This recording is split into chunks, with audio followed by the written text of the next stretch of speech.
So చూడొచ్చు మా hair. So నేను జస్ట్ ఇప్పుడే హెయిర్ వాష్ చేసుకొని వచ్చానండి బయటికి. ఒకసారి చూపిద్దామని మీకు కూడా. సో గ్యాప్స్ ఏమైనా కనిపిస్తుందా లేదా అని చెప్పి కావాలని నేను జస్ట్ ఇలా చేసుకొని బయటకు వచ్చేసానండి.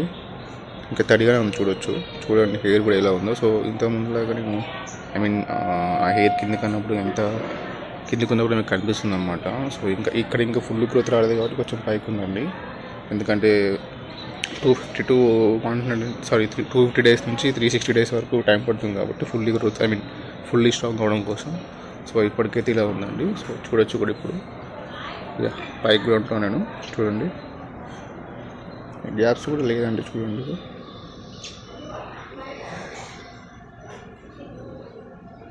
సో మొత్తం ఫుల్లీ వెట్ ఉందండి. చేయి కూడా చూడొచ్చు చాలా వెట్టిగా ఉందన్నమాట.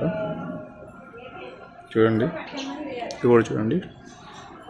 సో హెయిర్ అయితే చాలా హెల్తీగా ఉండండి. హెయిర్ కూడా అసలు రాల్ అవ్వట్లేదు, రావట్లేదు. నేను కోమింగ్ చేసినప్పుడు కూడా చెక్ చేస్తున్నాను అనమాట ఎవ్రీడే. సో అసలు హెయిర్ అయితే రావడం లేదనమాట. సో ఇప్పటికైతే ఇలా ఉందండి. మరి రేపు కలుద్దామండి. బాయ్.